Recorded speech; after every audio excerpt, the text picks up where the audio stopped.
So today, so we have discussed already the non-characteristic, the characteristic ODE and non-characteristic boundary conditions, etc. So today we are going to see more details about the scalar conservation laws. Already we have seen the scalar conservation laws a little bit, but today we are going to see much more details. Okay.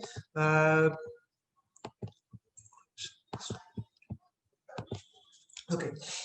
So mainly this Burger's equation and transport equation, we are going to revisit again in the Sharpe, etc. Okay, the method which we developed right now, and then we are going to see the Riemann problem also, how it is going to be used. Okay, this is once again whenever you go for the methods like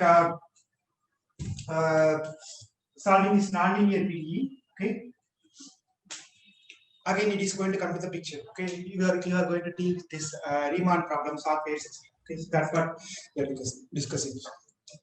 So scalar conservation laws. So in general, the scalar conservation law is this way. Okay. So we have seen that our nonlinear PDEs of this form FDU u comma x equal to 0. This is the nonlinear first order nonlinear PDE. U equal to g we have seen. Now in scalar conservation law, what we are going to write is that we are going to write which is going to involve the time and space variable. So it is going to be like this ut plus fu. Okay, f is a function of u and x equal to q. For example, you can take the Burger's equation which is of this form t plus ux equal to 0. Okay, so in that case I can write this as half into u square of x. That means my f of u is nothing but half into u square.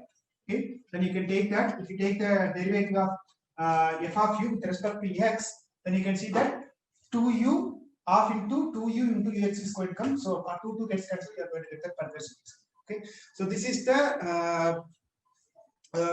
scalar conservation law. Okay, so in general, like you don't need to have like half into u square. So in general, any function of u can take it with respect to x. That is called scalar conservation law.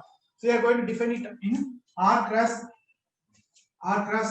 We are going to deal with only with only cases. Okay, mostly in this lecture mostly. And u equal to g on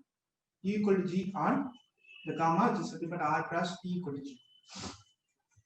This is the one which you are going to consider this. So where f and g are function from R to R, one is known, f is known, and u is unknown. Okay, f and g are known, u is unknown. So this is something like this is, you can see that it's a quasi-linear PDE. Okay, so you don't need to have a smooth solutions always. Okay, so that there does not exist a smooth solution for this problem all times t greater than 0. So that we have seen already. So the same thing is going to happen. Okay, in this case also, which we have already seen almost at the 5th or 6th lecture of our course.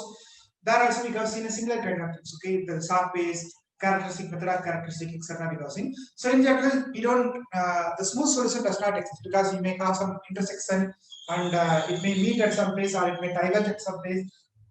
So in general, it is not necessary that you should have. So what we are going to do is that we are going to devise a way to interpret a less regular function. Means we are going to find a weak solution for this, and then we are going to say how it is going to helpful for us to understand the. Okay, whenever there is a gap, we are just going to see that some kind of new functions, etc. Which is what we are going to see.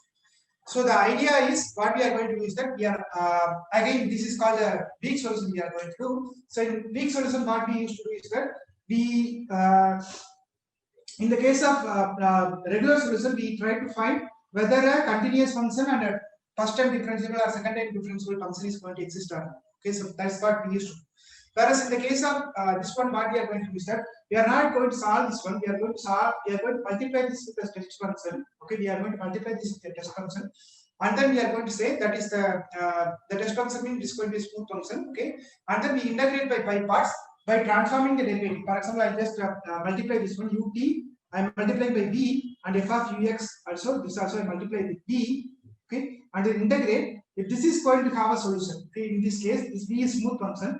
If it is going to have a solution for set of all these distribution functions, is to say, then we say that this if such equation, if the solution is going to exist, then we say that it is going to be a weak solution is going to come. So that's what we are going to say.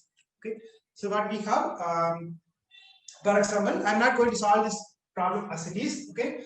if I have to solve this one, what is my original intention is that I have to find a u such that this is going to be satisfied. But since it is in general, we know that it is not going to have a solution. Smooth solution is not going to exist. Okay, it means u is not necessarily smooth, which we have already devised in the last class. Okay, so what we are going to do is that we are going to take a function v, okay, which is nothing but a distribution function.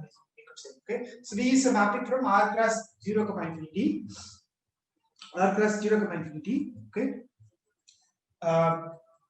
even you can take it for the including this boundary also. Okay, v is a mapping from r cross 0, infinity, having a compact circle. This is smooth.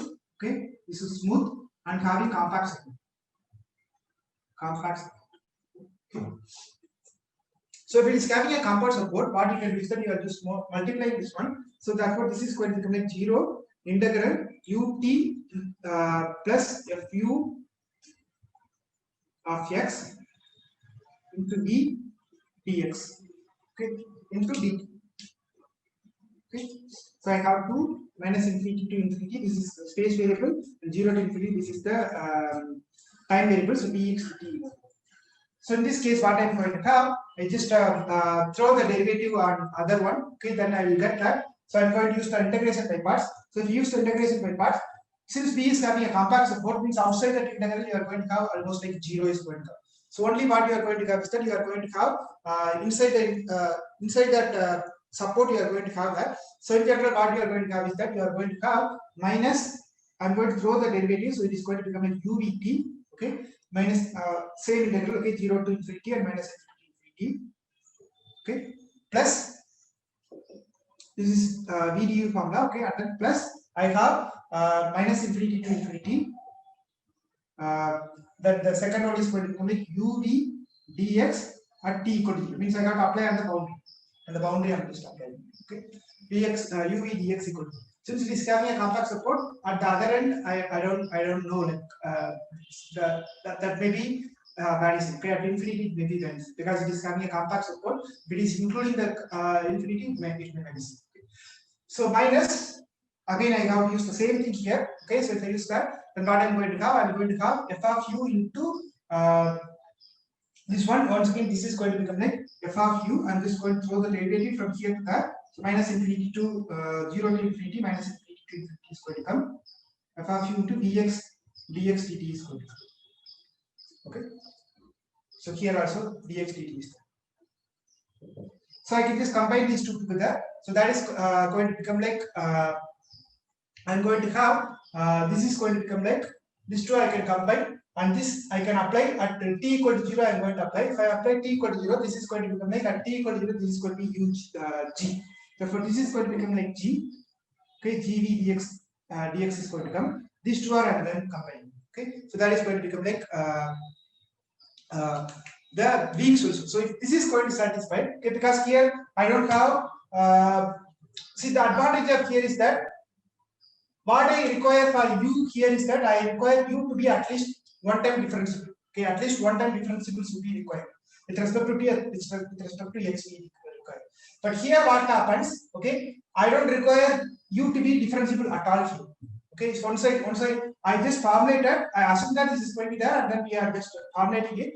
But once I reach here, in this step, I don't require any more u to be differentiable. U is not necessarily differentiable. You can be like you can take a continuous bounded function, or even if it is bounded, it's fine. Okay, the equality, supposing u to be smooth, okay, but the resulting formula has meaning that u is bounded. Even if u is only bounded, see, for example, u is discontinuous at some places, then also what you can do is that you can split that integral into, suppose it has a finite number of discontinuity. Okay, not everywhere discontinuity, but you have some finite number of discontinuities there. So then you can split that integral. For example, piecewise continuous is there. U is piecewise continuous. Then you can split that into small intervals, and then you can obtain the value points because it is not going to vary.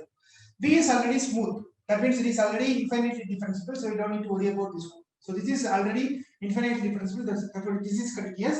U is piecewise continuous is enough. Okay. For example, or it has a finite number of discontinuities are there. then you can just split that integral into small pieces and then you can integrate. Okay, so therefore this is much less than what we are expecting, because what we expect is u to be continuously differentiable, okay, at least one time. But here we are relaxing the condition as that. Therefore, this is called weak solution. Okay, this is a strong solution. This is called weak solution. Okay, so whenever you come across this kind of problem, what they used to do is that instead of going from the higher derivative, okay, if you are solving the problem in a higher derivative, that is kind of a strong solution, used to say. If you are relaxing some condition, at least one times differentiability is reduced, okay, then we used to say it is a weak solution. Okay, at least one time differentiability is reduced, that we call as a weak solution. So this is the one we say. We don't require u to be c. If I just say see this problem, u should belongs to c infinity of r be required. Okay, c infinity of r or even c of r be required. Okay, sorry, c1 of r be required for this problem at least. Okay, that's what we expect. But here we don't require that. U is just it is sufficient that u belongs to L infinity of r of 0, in this case, weak solution case. Okay, so u belongs to L infinity, means it is belonging to the L infinity, means it is a Lebesgue integral. Okay, or I can say Lebesgue integral, you can say. Okay, L infinity of r cross 0, means it is locally integrable, or even many of the cases we simply say locally integrable is sufficient to get this kind of answers for that. So that's what we will see it in the next class. Once we are going to see the Sobolev spaces, so we'll relax this and then we will try to find this. If u belongs to L infinity of r cross 0, infinity. Okay, so this is one of the basic idea behind the finite element methods also. In finite element method, mostly we will be doing this one only. Okay, we will not solve this problem originally. We will multiply by with your test function. Okay, then we used to say it is like some kind of shape function or test functions, etc. And we multiply and then we try to find approximator, and then we used to do that. Okay, that's what we used to do. Even if you go for the other methods like SPH methods and other things, almost similar kind of logic is going to be used. Okay, not exactly, but similar kind of logic is going to be used. So this is what we are trying to do. Instead of solving the problem in a differentiable domain, we are trying to instead of solving this differentiable problem, okay, differential problem, we are trying to convert that problem into a integral problem. Okay, this is the integral form. This is a differential form of the same equation. This is differential form. This is integral form. So if we solve the problem for the integral form, okay, so that is called a integral solution. So we say that u belongs to L infinity is an integral solution of this problem, provided this equality holds. Okay, this equality holds, then we say that it is an integral solution, and this should hold for all test functions. All test function V should hold. Okay, so that is called this is called also the weak solution. So suppose some open region V subset of R cross 0, infinity, that U is smooth on either side of a smooth curve. Okay, suppose this is some open region. Instead of minus infinity to infinity, 0, infinity, we are having a smooth curve. Okay, smooth on either side of a smooth curve. Okay, suppose some open region. Then what we are going to do? We are going to have two parts. One is called left part. Okay, another is called the right part. VL is the left part of the curve, and VR is called the right part of the curve. Now what we are going to assume is that suppose U is an integral solution of 1. Okay, and its first derivatives are uniformly continuous. Okay, it is having this uniformly continuous. Derivatives are uniformly continuous. U and its first derivatives are uniformly continuous. First derivatives are uniformly continuous. EL and in BR. Okay, so that we have. Now what we are going to do? We are going to choose D. Okay, we are going to choose D with compact support in BL. Then this will become like this is going to become like you are going to get rid of this one. G of VTX is going to vanish. Okay, because it is having a compact support in BL at the boundary. So we are having only compact support. So this is going to become like VL is VL and VR. So that is going to be uniform place. It is having a compact support in that place. So means, and this place again, this is going to vanish. Okay, we are going to get only the this one. Okay, so we are going to have that. It is going to become like minus 0 to infinity minus u infinity to infinity. F of ux dx is going to b dx is going to, both are going to become same. Okay, so this is going to vanish. So so this integration by parts will be justified. Okay, because since u is in C1, so means you are even if you have the stronger condition also, it is going to hold. Okay, so the integration by parts being justified since u is a C1 function. Okay, in VL and V vanishes near the boundary. Okay, V vanishes near the boundary. Therefore, if I have minus infinity to infinity, since it is a compact support is coming, this is going to vanish. Okay, so this integration by parts is going to. So this identity holds for all test functions V. Okay, if this is going to hold with the compact support VL, okay, then we can write this problem into two parts. One is called ut plus fux. Okay, ut fux. Okay, equal to 0 in VL. Okay, because it is having a V is there. V suppose this is my R cross T 0 infinity is there. Okay, I'm having VL here. Okay, so VL is going to have, suppose this is my VL is somewhere here. Okay, somewhere here, and VR is somewhere here. Okay, VL is going to have some subset of R plus 0, this is going to be R. Okay, and this is 0, infinity is there. So in this case, I have some VL is going to be somewhere here, subset of this one. So it may be somewhere here, and VR is going to somewhere here. So in that case, what we are going to have? We are going to have ut plus fux equal to 0 in VL. Two problems we are going to solve. Okay, ut plus fux equal to 0 in VL, and ut plus fux equal to 0 in VL. So I'll just split it into two parts. Okay. Now what we can do is that we can just apply that. Okay, so I can just apply that problem into two different domains. Okay, since it is minus, I am just throwing it out. It doesn't matter for me because right hand side is or left hand side is 0. So I can write this as, okay, I'm going to write this and again.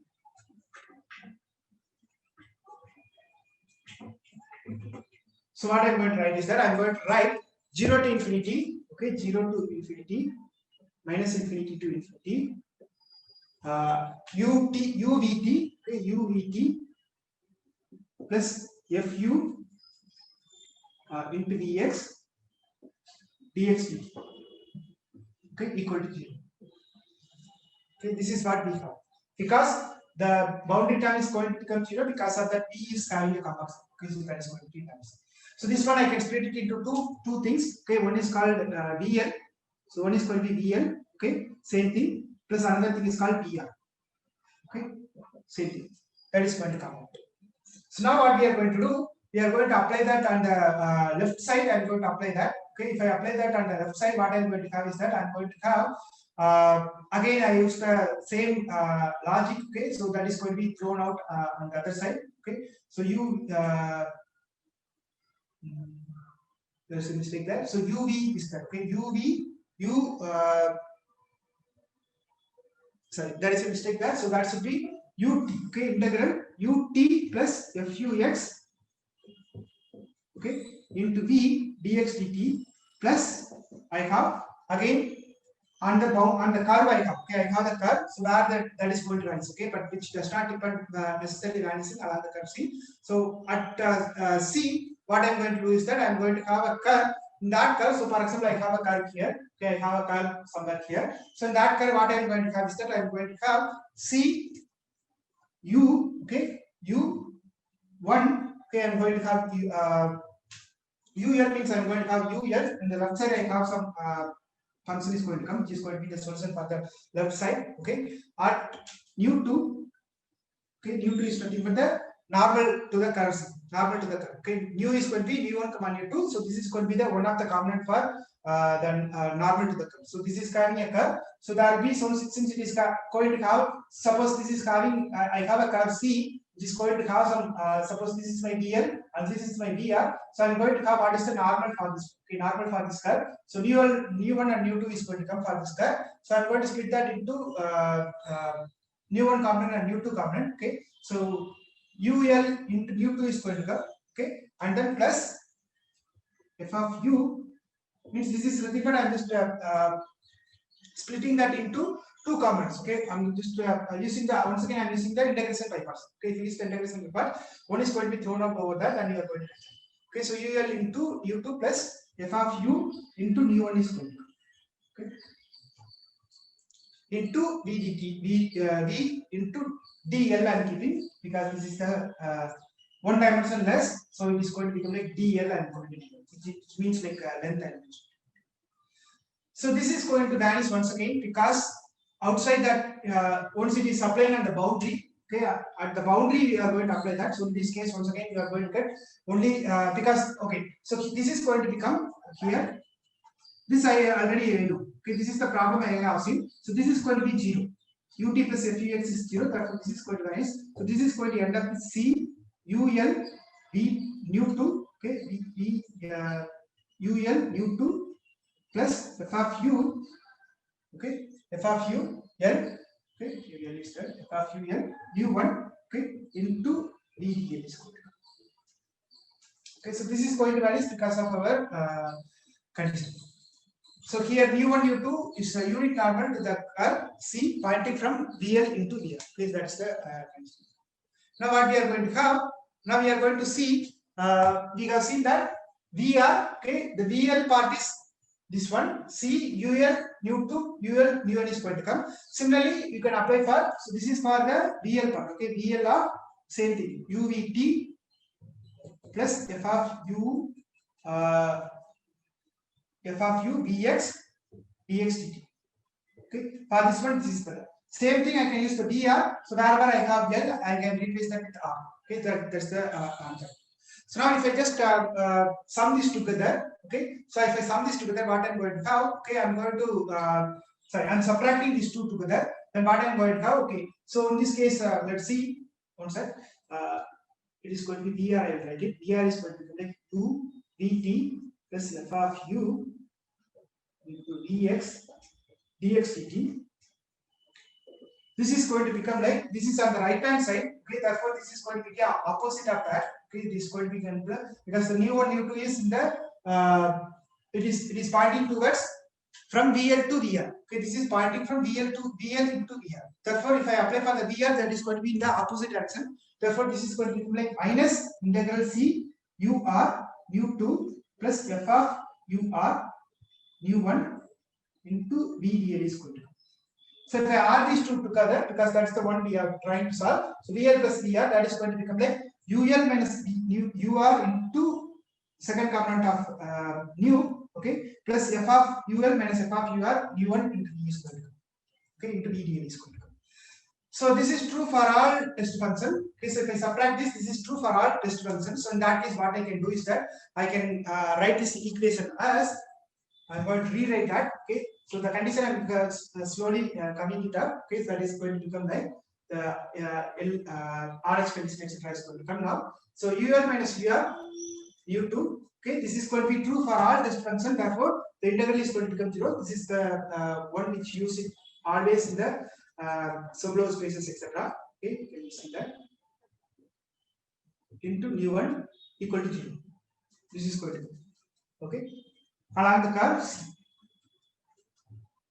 Along C, this is going to be there.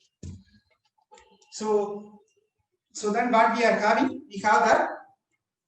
Suppose, okay, suppose the C is there. Okay, for the C only, along the C only I am having this one. Okay, so along the C, this is true. Now what I am going to do is that I am going to represent the C parametric representation. I am going to have a parametric representation in such a way that x comma t equal to x of s of t for some smooth function s dot. Okay, for some smooth function s dot is going to be there. Where s is a mapping from 0 comma infinity to r. Okay, that is going to be there. So that I have some parametric representation. So in that case, what I can do is that I can find the normal to that derivative. So normal to that normal vector. Okay, the normal vector is going to become like, it is going to become like 1 by square root of 1 plus s square. Okay, comma s dot by square root of 1 plus s square. Okay, this is the normal normal to the derivative, because how do you find the normal vector? You need to take the dot product. So you need to find the derivative and then you got to take a dot product, right? Derivative, the first derivative you got to take and then you got to do. Since I am taking a unit normal derivative, okay, the normal derivative is going to become like 1 comma s dot is going to come. Okay, but I want to take usually the normal derivative you take, it is going to be 1 minus s dot is going to come. but we are taking the unit normal derivative. That's the reason I'm going to take 1 plus s star square, because x comma t is going to be x equal to s of t. Therefore, if you take the normal derivative, that is going to become like 1 comma s star of t is going to, star of t is going to come. So here s star denotes the derivative with respect to t. Okay, so that's the so therefore this is going to become like 1 by square root of 1 by unit term is going to come. So I can write that nu. So this is going to be my nu. Okay, so I can apply that over here. So in this case, nu and nu2 is going to become like, I can write that as, consequently what you can get is that we can apply it over here. So this is going to become like f of if I apply the nu1 and nu2, this is going to become like 1. This is going to become like no sorry, this is going to be 1. Okay, nu1 is 1 and nu2 is going to be s star. Okay, so that is going to become 1. So therefore, if I apply it over here, okay, so this one is going to imply that what I'm going to have, I have ul minus ur into s dot minus s. Okay, minus s dot is there. So ul minus ur into s dot, because nu2 is this one, plus f of ul minus f of ur is going to, okay, into 1 is going to come, okay, because of this new. So therefore I can write this as, okay, I can write this as ul minus ur into s dot equal to f of ul minus f of ur. Okay, so this is the one which we have it for our conditions. Okay, this is called the Rankine-Conoid condition. We simply say it RH condition. Okay, this is the RH condition we say.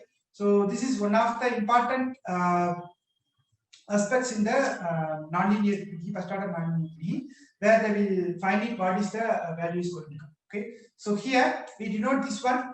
We denote because we are trying to take this s star is going to become like, okay, s star we are finding it like f of ul minus f of ur divided by ul minus ur. Okay, so what is it going to say? See, f of ul minus f of ur by ul minus ur. Usually derivative means what you used to take. Yes, derivative means usually used to take like limit n tends to infinity, etc. used to take. Okay, here we are not taking that. We are simply saying calculate the ratio between the left and right. That's all. Okay, we are not allowing anything to be at a point. We are defining something like tends to, etc. Okay, so therefore it is not going to be a, you don't need necessarily that you need to have a continuity, etc. is going to be. Okay, so therefore this is the discontinuity along the discontinuity curve. This is going to be there. Okay, so now what I'm going to do, I'm going to define this. Okay, I'm going to I'm going to say what is the condition. So the condition is that I'm going to define a new notation. So the notation is that I'm going to denote double bracket u is going to be ul minus ur. Okay, then by default this is going to become like f of u. Okay, f of u is going to become like f of ul minus f of ur. Okay, so that is going to be that. So this is a jump in u across the curves. Okay, this is a jump in f of u. Okay, this is a jump in f of u. This is a jump in f of u. And this one I'm going to denote as sigma. Okay, sigma equal to s dot I'm going to denote. Therefore, this is going to become like this equation. I can write it as f of u equal to sigma into. So this condition is called RH condition. Okay, this is the condition called RH condition. So this is going to help us to solve some of the problems in the SARC problem, which we have already seen in the method of characteristic, how to obtain that, etc. Okay, we have seen that, but we didn't describe how to obtain that solution exactly. Okay, so here we are going to see more details about that. How do we going to fill that gaps, etc. Okay, almost a similar kind of things we have discussed in the method of characteristic, but we didn't give more details about that. Now we are going to see more details, and then we will see the Riemann. Okay, so let's consider this Burgers equation: ut plus half u square x. Okay, therefore my f of u is nothing but u square by 2. Okay, u equal to g of r. So the initial data is given: g equal to 1 if x is less than 0, and 1 minus x if 0 less than equal to x less than equal to 1, and 0 if x is greater than equal to 1. So this similar problem we have solved it in the method of characteristic also a similar kind of problem you have solved in your assignments and exams also. Okay, but at that time maybe you may not know like how to obtain this, etc. But I have given a little hint about how to solve that. So in this case, the solution The solution also we have seen that in the exam we have solved this problem and then we have obtained this solution also. So here u of x comma t is given in the series in the method of characteristic we have solved this one. X less than or equal to t means 1 you have to have, okay, because of this from the initial condition indicated, okay. This is the one we used to get, and then you have within in between you are having to have d less than or equal to x less than or equal to 1. You are going to have 1 minus x by 1 minus 2. This is we obtained from the method of characteristics, etc. Okay, from that you can get it. So now let us set s of t equal to 1 plus t by 2. Suppose you set s of t equal to 1 plus t by 2. Then we can write this one as, say, what we can write is that we can write u of x comma t is equal to 1 if x is less than or equal to st. Okay, you can just simplify this. What you are going to get is that you are going to get 1 if x is less than or equal to t and 0 if st is less than or equal to t. That's what you are going to get. This also we have discussed in that. So I'm just going to the next one. And this I'm just giving a I'm just revisiting that whatever we did. So what you are going to have is that you are going to have u equal to 1 if x is less than or equal to st. So when x is less than or equal to st, you are going to have u equal to 1 is going to come. Means you are going to have the right hand side you have 1, okay, and the left hand side you have 0, okay, u equal to 0. So both are going to meet at one place. So as I mentioned already, okay, so this is going to give you some kind of sock over there, because you cannot retrace where the once it meets somewhere, is something like this. You are having something here and one is going, another is having a slope like this. So in this case you don't know like where it is going to come, where it is coming from. Okay, so it is going to come, some kind of sock is going to come. So this is going to form some kind of sock is going to come. So it meets over there. Okay, so for example, okay, this is going to meet over there. Therefore, some sock is going to come. So we don't know what is going to happen at that basis. Okay, so that is the problem. So the next one we have is that entropy condition. Also we have a similar kind of thing, but that is going to be a little different. Okay, that also you will see. So along the curve parameterized by s dot, okay, what we have, you have ul equal to 1. Okay, on the left side you have ul equal to 1, on the right side you have ur equal to 0. Therefore, now we need to find your RH condition. What is the RH condition is going to come? So ur equal to 0 on the left side, so right side, and ul equal to 1 on the left side. Okay, therefore this is going to become like, I can rewrite this one as sigma equal to s dot equal to f of ul. F of ul means at the left hand side you have to obtain that. That is going to become like half into ul square. Okay, but ul is 1, therefore this is going to become like 1 by 2 minus f of ur. F is nothing but half into u square. Okay, half into u square. Therefore, if we apply ur is already 0 on the right hand side, therefore this is going to become 0 divided by 1 minus 0 is going to come, therefore this is going to be like 1 by 2. Okay, therefore my RH condition is going to become like f of u equal to half into u. This is my RH condition for this. Okay, so okay. So in this case, actually sigma into u is also going, sigma is 1 by 2, so u is 1. So f of u is also 1 by 2 and sigma into u is also 1 by 2. Okay, so you can use that value. So okay, now one more thing we have, okay, that is called entropy condition. So we change the problem. Instead of having that earlier what we had was, we had something called g is 1. Okay, g is having in the left side you have 1, on the right side you have 0. Okay, left side you have 1 and right side you have 1. That's the reason you have ul is equal to 1 on the left side and u is equal to 0 on the right side. Whereas now we are going to change that. Left side you are going to have 0, right side you are going to have 1. Okay, u equal to g of x equal to 0 if x less than 0 and 1 if x is greater than 0. So once again you can solve this using the method of characteristic which you did already. So in this case, once again what you are going to have is that you are going to have two kinds of things. One is u1 of x comma t equal to 0 if x less than t by 2 and 1 if x is greater than t by 2. That we have seen already. Okay. Now another one you will get that. Okay, so it is easy to check that RH condition holds on that case also. However, we can create one more solution. Okay, we can recreate that. This also we have did that the rare fraction in the 4th or 5th lecture of our lecture. So this also we have seen that u2 of x comma t is equal to 1 if x greater than or equal to t x greater than t, and x by t if x is 0 less than x less than t, and 0 if x less than t. So this function is called Raphacson. Okay, this is called Raphacson. This also becomes.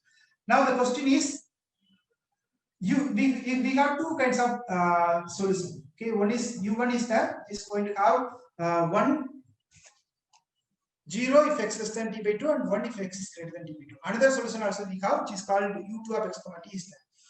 So in general, the integral solution are not unique. Okay, in general, it is not unique. So do we have any other condition to ensure that the uniqueness is going to be? So that is the next question we are going to use.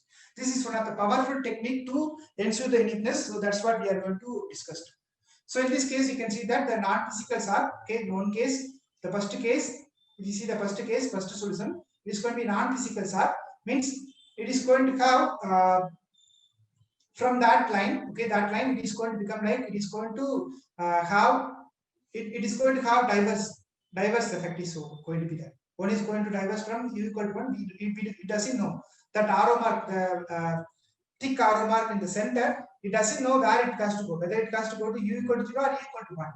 That is the problem for it. Okay, so that is not physical. Whereas if you go for the Raphacson wave, what you are going to have is that you are going to have, so in this case it is going to be a little different.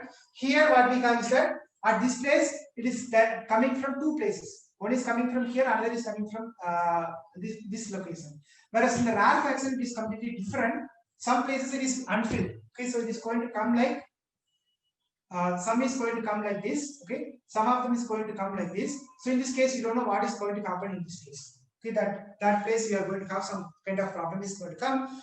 So we are filling that place. We fill that place using u equal to x by t. So u equal to x by t is going to fill that gap, and that is called the Raphacson wave, which is one of the important problem in the gas dynamics problem. Okay, this is one of the important problem in gas dynamics, where there is a book by Bad. Okay, Elia Bad. He has written a book on this gas dynamics, kinetic theory of gas dynamics, where this Raphacson waves are very important. This once again PDE problem. So in this case, what we are going to do is that this is a quasi-linear PDE which we have already discussed. Okay, they discussed quasi-linear PDE earlier. So what we are going to take is that this we have already discussed in the last class. Suppose this problem takes a constant. Okay, z equal to g of x naught along the projected characteristic. So you have a projected characteristic. If you remember our last class, this is the one which we derived. Okay, y of s equal to f dash of g of x naught into s plus x naught comma s. This we have derived in the last class. So that's the one we are going to use it now to find our solution partition. So here we will encounter crossing characteristic. This also we have seen in the last class. A crossing characteristic is going to come. That is going to give the discontinuity. That's what we explained in the last class also I have explained. So this crossing characteristic going to have a kind of discontinuity is going to come. Okay, if you move forward in time. So if we start at some point in Rn cross 0, infinity and go backwards along the characteristic, we will not cross any others. For example, here I'm just in the case of Sag wave, it was going like we cross it at two places. We don't know where to go. Whether we go on the left side or right side, we don't know. Suppose I start somewhere. Okay, suppose here. In the case of Sag wave, it's coming like this. Okay, it's coming like this. So what we are going to have is, suppose I'm sitting in this point. I don't know whether I have to go here or here. Whereas in this case, what is going to happen? Suppose I start somewhere here. I don't know where to go at all. Okay, it is not going to cross any others. This will not cross any others. I don't know where to go at all. Okay, so this characteristic we can go backwards. We are not so sure because I'm in forward time. If I want to go back here, if I want to go back, I have a confusion whether I don't go in this direction or this direction. Whereas here, if I come, I don't know whether I don't cross at all. Okay, I don't cross at all. So that is another problem. So that is, if you consider piecewise smooth integral with the property that if you move backwards t along any characteristic, we will not encounter any discontinuities. Okay, we will not encounter anything. So suppose at some point on a curve u, okay, so if I just fill that if I fill that u equal to x by t, in that case I can just end up with that it is not going to cross anything. Okay, so that is going to come. So suppose at some point of the curve of discontinuities that u has a distinct left and right limits. Suppose it has distinct left and right limits, and the characteristic from the left and right hit at this point. Okay, suppose it is going to hit this point. then what we can have is that we have a condition. Okay, this condition is going to come. We are going to have this is UL minus UR is going to be there. So what I am going to have is that I am going to have the derivative of this one. So this is called the entropy condition. So f dash of UL, okay, is going to be greater than sigma, which is going to be greater than or equal to f dash of UR is going to. This is going to happen if this is going to be a the discussion whatever we discussed so far. Okay, so in this case we are going to obtain the entropy condition. So why it is happening? Because you have distinct left and right limits UL and UR, and the characteristic from the left and right are going to hit at this point.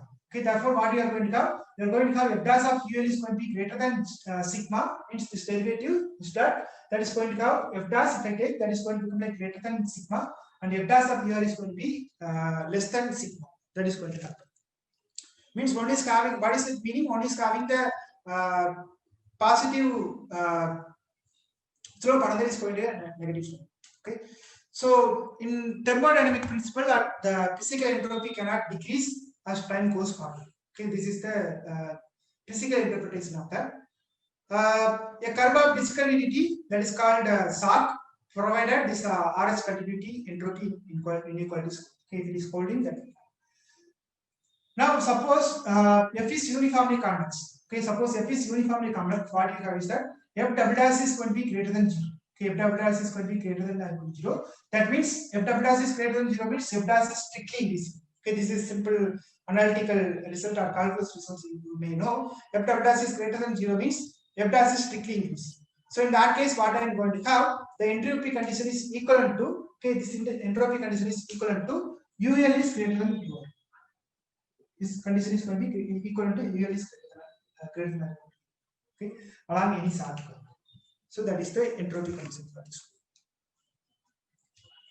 So for example, a simple problem. So this also, I don't know whether you have solved this one in the exam, but almost similar kind of things. Okay, g of x equal to 1, 0 if x less than 0, and 1 if 0 less than or equal to x less than or equal to.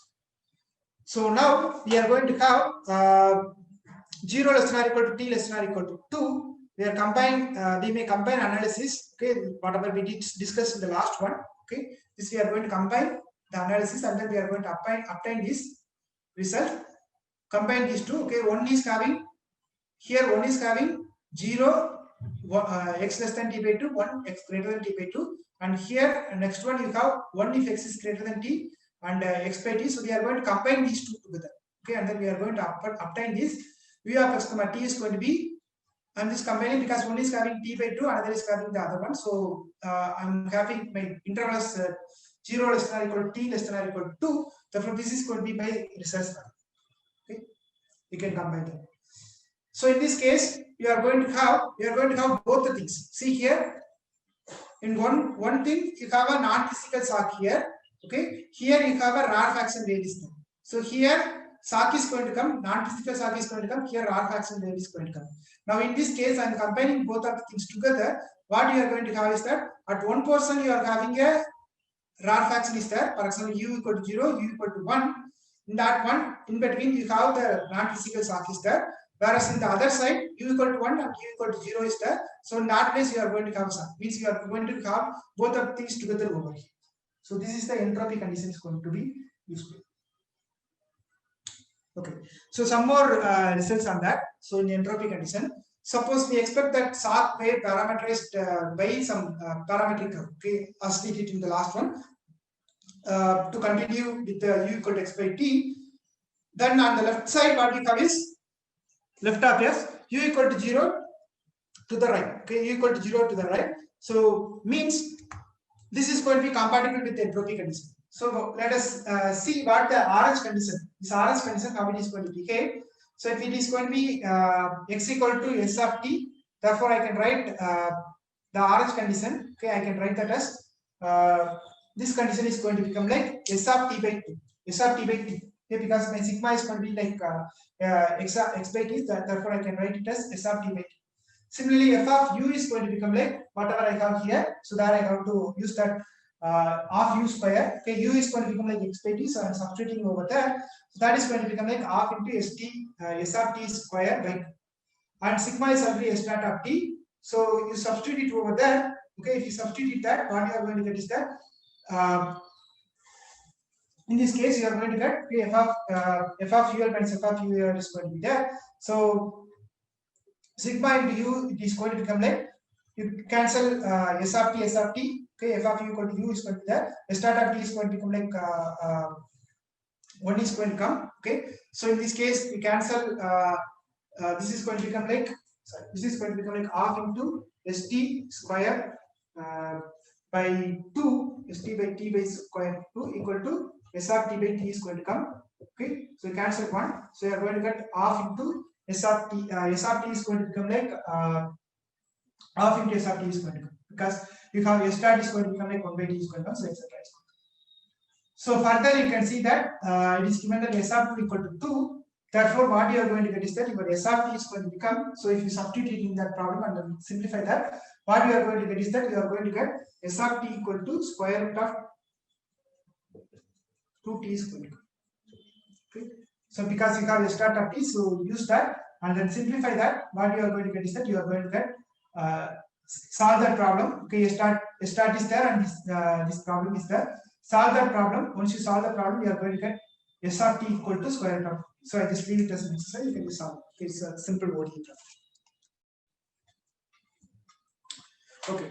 So therefore, what we obtain, so in this problem, instead of having this x by t, okay, u of x comma t or u2 of x comma t equal to 1 if x greater than t, this problem is going to become like, okay, s of t I am going to substitute that. So in this case, it is going to become like 0 if x is less than 0, x by t if x is less than or equal to square root of 50, and again it is going to be 0 if x is greater than 50. So this is the one which we are going to get. Okay, I will take another 5 minutes to explain this lax